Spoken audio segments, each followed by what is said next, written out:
अस्सलाम वालेकुम। तो कैसे हैं आप लोग? उम्मीद करती हूँ अच्छे से होंगे आप सभी। यहाँ पे आप लोग देख सकते हैं, ये है वस्तानिया उर्दू का लास्ट पार्ट। ठीक है, इससे पहले मैं एक पार्ट ऑलरेडी डाल चुकी हूँ, वीडियो नहीं देखे आप लोग तो जाके ज़रूर देखें। तो यहाँ पे मैं कराने वाली हूँ उर्दू के इंपॉर्टेंट क्वेश्चन। ठीक है, तो चलिए वीडियो को मैं स्टार्ट करती हूँ। तो यहाँ पर मैं सबसे पहले ऑब्जेक्टिव क्वेश्चन आप लोग करा देती हूँ, और आप लोग का जो क्वेश्चन पेपर मिलेगा उसमें पार्ट वाइज रहते हैं। ठीक है, पहला एमसीक्यूज रहेगा, second fill in the blanks रहेगा, थर्ड ट्रू और फॉल्स रहेगा। तो तीनों मैं वैसे ही स्टेप बाय स्टेप लिखी हूँ, जिससे कि आप लोगों को समझ में भी आएगा और आप लोग को पता ही है कि कैसा पेपर होता है, क्योंकि आप लोग आज का एग्जाम दे चुके हैं। तो सबसे पहला सवाल देखेंगे आप सभी, उर्दू अदब में कितनी बड़ी किस्में होती है? तो दो किस्में होती हैं, ऑप्शन बे हो जाएगा यहाँ पर करेक्ट। फिर देखेंगे आप लोग दूसरा सवाल, यहाँ पर उर्दू अदब की दो बड़ी किस्में कौन सी है? तो शायरी और नस्र है। ठीक है, ऑप्शन यहाँ पर बे हो जाएगा करेक्ट। यहाँ पे देख सकते हैं आप लोग, सामने टिक भी लगा हुआ है, जो भी राइट आंसर है उसके सामने टिक भी लगा हुआ है। चलिए फिर देखेंगे यहाँ पर आप लोग तीसरा सवाल, गज़ल किस सिर्फ से ताल्लुक़ रखती है? तो शायरी से ताल्लुक़ रखती है। यहाँ पे हो जाएगा ऑप्शन बे करेक्ट। फिर देखेंगे आप लोग नेक्स्ट क्वेश्चन है यहाँ पर जो इम्पोर्टेंट है, नज़्म में क्या होता है? तो नज़्म में एक ही मौजू होता है। फिर देखेंगे आप सभी नेक्स्ट क्वेश्चन, खुदाए सख्न किसको कहा जाता है? तो मीर को कहा जाता है। ठीक है, मीर तकी मीर को कहा जाता है। और ये जो क्वेश्चन है काफ़ी ज़्यादा इंपॉर्टेंट क्वेश्चन है, क्योंकि मैं जो पहले क्वेश्चन भी कराई थी उसमें भी इसी तरीके से सेम क्वेश्चन ये नहीं था, लेकिन इसी से रिलेटेड क्वेश्चन था, तो ये आप लोग ज़रूर याद रखना। फिर देखेंगे आप सभी नेक्स्ट इंपॉर्टेंट क्वेश्चन, बांगी दरा किस शायर की किताब है? तो इकबाल की। ठीक है, अब आप लोगों को पता है अल्लामा इकबाल, उन्हीं की किताब है ये। फिर देखो नेक्स्ट क्वेश्चन, अफसाना किस सिन्फ से ताल्लुक़ रखता है? तो नस्र से। अफसाना किस सिन्फ से ताल्लुक़ रखती है? तो नस्र से। फिर आप लोग देखेंगे क्वेश्चन नंबर 8, अफसाना में क्या होता है? तो अफसाना में मुख्तसर कहानी होता है। ठीक है, उसके बाद देखोगे नेक्स्ट क्वेश्चन नंबर 9, गालिब किस दौर के शायर थे? तो कदीम दौर के शायर थे। फिर नज्म के शायर को क्या कहते हैं? तो शायर ही कहते हैं। ठीक है, किसी चीज़ का भी शायर हो वो शायर ही कहलाएगा। फिर देखिए आप लोग नेक्स्ट है फिल इन द ब्लैंक्स, खाली जगह को भरने वाला सवाल।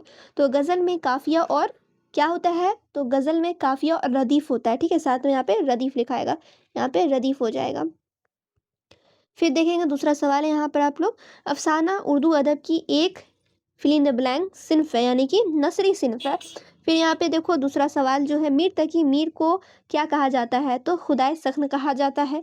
फिर देखेंगे आप सभी नेक्स्ट क्वेश्चन, शायरी में जज्बात का इजहार किस में होता है? तो अशआर में होता है। ठीक है, अशआर में होता है, याद रखना आप लोग। फिर देखिए ट्रू और फॉल्स, जैसा कि मैंने स्टार्टिंग में ही बताया है कि आप लोग का जो पेपर होगा वो पार्ट वाइज डिवाइड रहता है।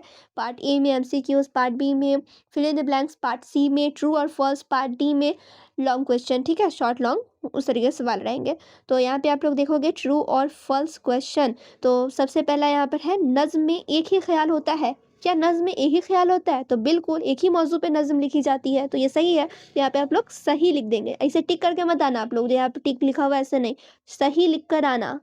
फिर देखिए, फिर यहाँ पे दूसरा जो सवाल है, अफसाना शायरी की सिन्फ है? क्या अफसाना शायरी की सिन्फ है? तो बिल्कुल भी नहीं, ये नसरी सिन्फ है। तो यहाँ पे क्या होगा, ये स्टेटमेंट गलत हो जाएगा, तो आप लोग गलत लिख देंगे। फिर तीसरा आप लोग सवाल लिखेंगे, गालिब ने गज़लें लिखी हैं? तो बिल्कुल, गालिब तो गज़ल के ही शायर थे, तो गज़लें ही लिखेंगे ना, तो यहाँ पे सही हो जाएगा ये स्टेटमेंट, तो आप लोग सही लिख देंगे।